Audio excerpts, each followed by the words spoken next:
Well, hello friends, and welcome to an extra special episode of Pirate Round.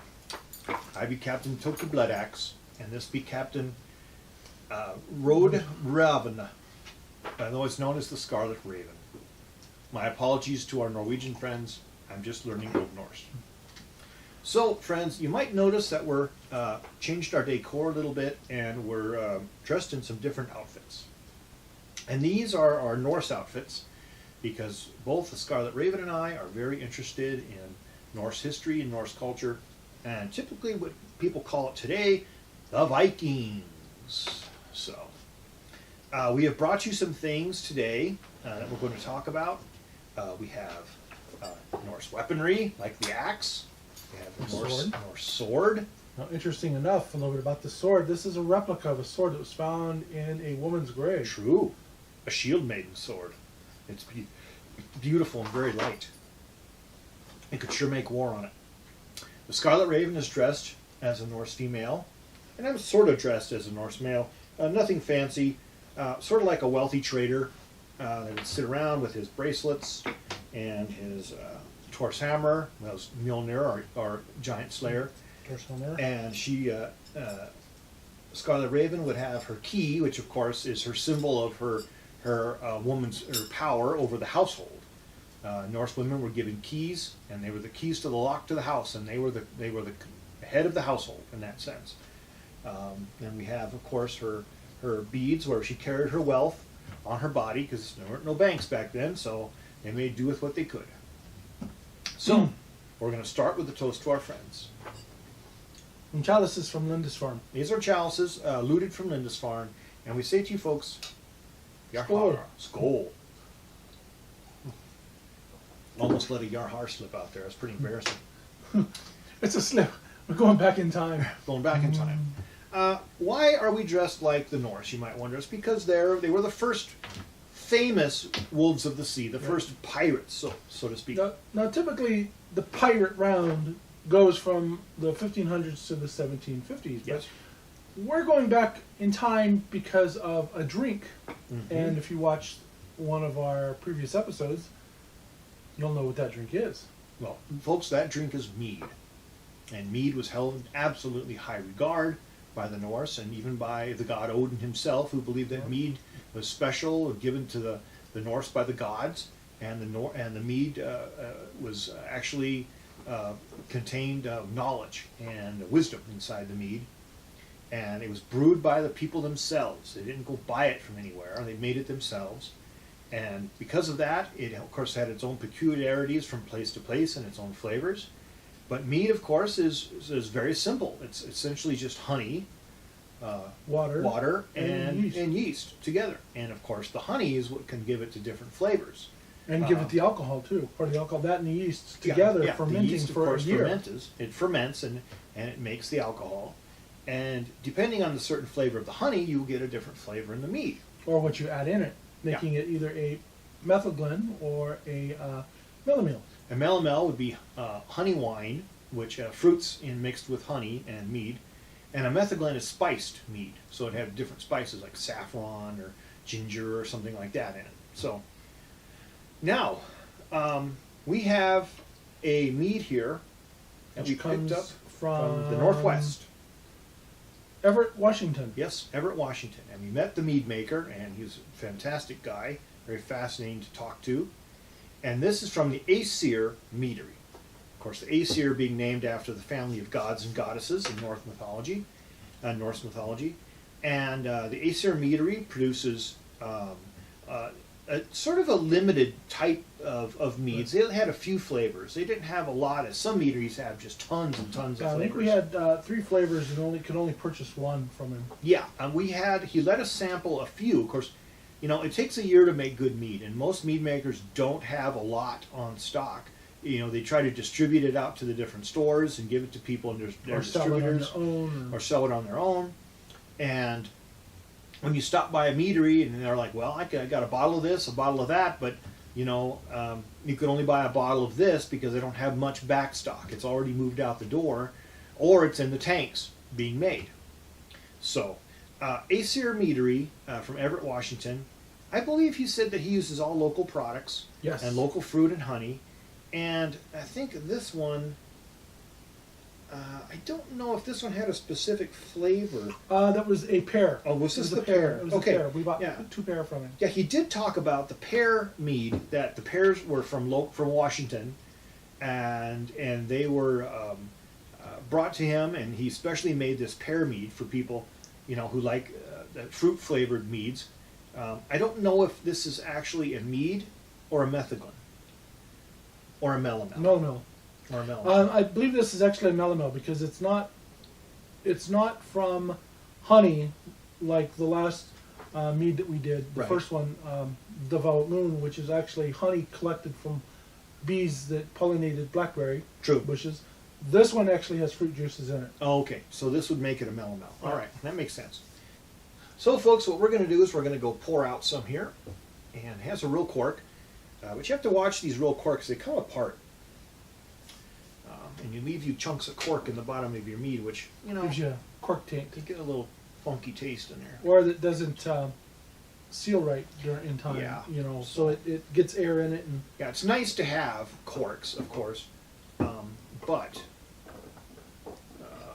it's always nice to have to avoid cork taint. So we pour out quite a bit here because we like don't Hunter's have Moon, not Hunter's Moon, Badger Creek. These are Badger Creek horns. So, folks, we say to you now, welcome to the Pirate Round. And Skull. Skull.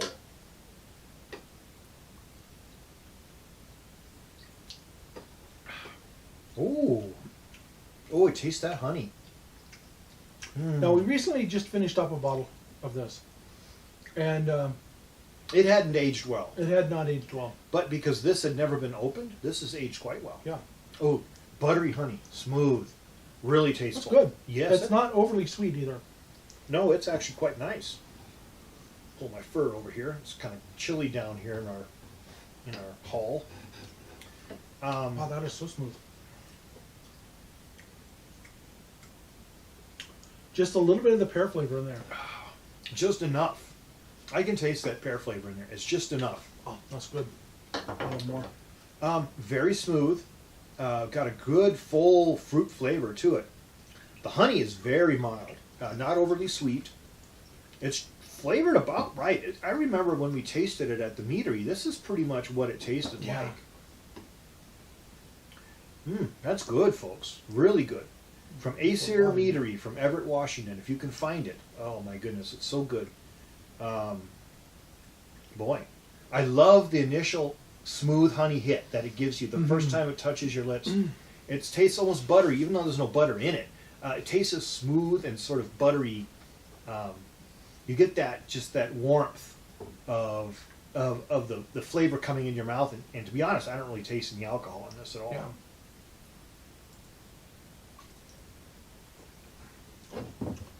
Now, what was the alcohol volume on this? I can't remember. There's just a hair at the tail end. 13%, 13 to.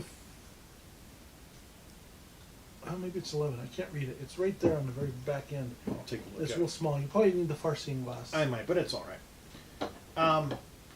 There's just a bit at the very end, a little bit of that metallic honey taste.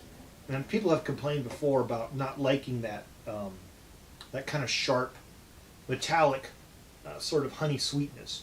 And you get that from, local produced or raw honeys that, sort of has that sort of honey I flavor. have plenty now. Don't. So, I think Toki's trying to get me drunk. no, not at all. Just want to pour it out to be sociable.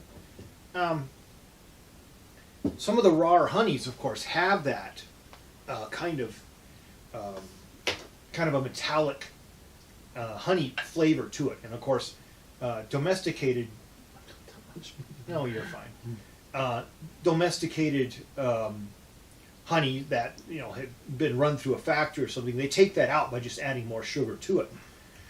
So raw honey, of course, will always have that, and that will actually transfer to the mead sometimes. And so I don't think it's actually bad. I just think it's one of those things where it has, that sort of extra flavor in it. It's cool. It's cool.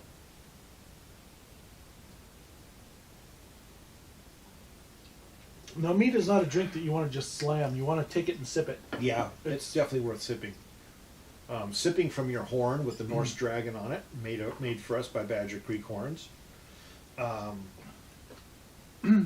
love this mead. I think it's really good. Yeah. It's best served sort of cool. Now, you don't want to drink it. I wouldn't really want to drink mead just warm. You can get a lot of the flavor then, but it's all, sometimes it can be sort of overwhelming. And I think when it's cool, Chilled, not over chilled, ice. yeah, not over ice, yeah, but chilled, I think it can sometimes really enhance it. Though there is a mead that we have in a drink that's really good over crushed ice. Well, that's the lemon flavored Right. mead. Yeah, and that works really good over crushed ice because it's one of those meads that is actually enhanced by ice because of the lemon flavor in it. Good, huh? So good. Yeah. Score. Let's go.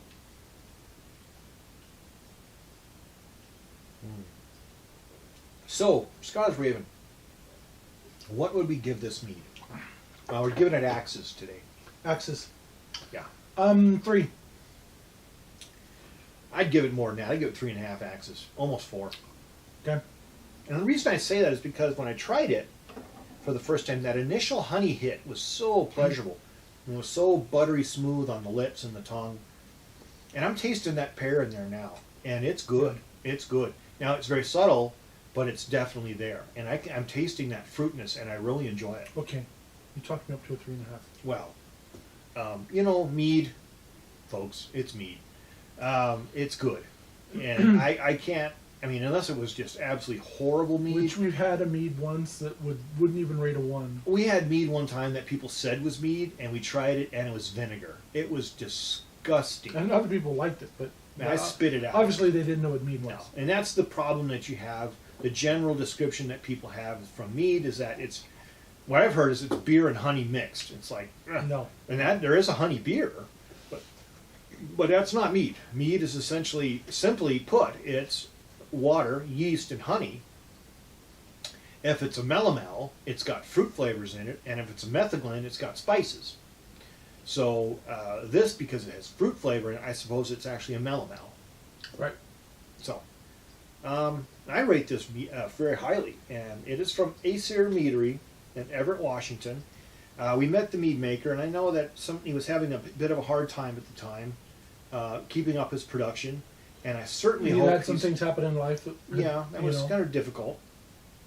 I certainly hope he's still producing. He is. I love the stuff. I love the mead. I see posts because I follow them. You can find them on the Faceless Mr. Book Oh, good. site, and I do follow them and kind of keep up with what he's doing. So Oh, that's good. I hope you place the address on so people can contact I him. will put the address and And phone it'd number. be and really email on nice the if website they and could get hold of it or have some shipped to them, something like that. Those of you who are in the Northwest area may be able to find it. We can't find it here.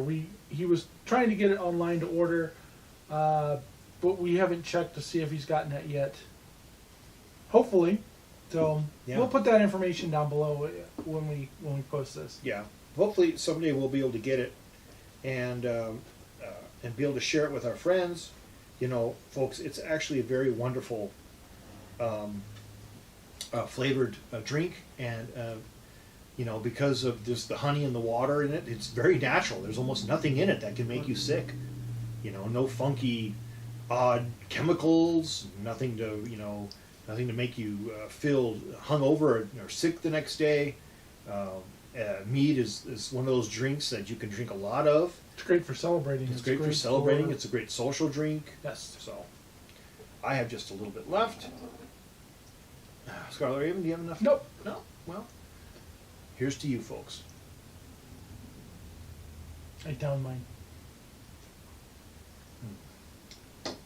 Very good. Well, this concludes this episode of the Pirate Round, Viking Round, if you want to call it that. It's about mead, and we reviewed Aesir Mead, pear mead, from Everett, Washington, a very good mead. We want to say, folks, thank you so much for tuning into the Pirate Round. I'm Captain Toki Bloodaxe, this be the Scarlet Raven, Road Robin. and folks, during these tough times, take care of each other and take care of your friends and your family, and be strong. Don't give in to fear. Keep your noggin about you. Keep your noodle, and Be yourself. be yourself. always be strong, always be true to yourself, and never let anyone grind you under your boot heel, you know, because you be a Viking/pirate, and you don't have to take shite from no one. So we say to you folks, thank you so much for tuning into this episode. Yarhar. Skål. Skål.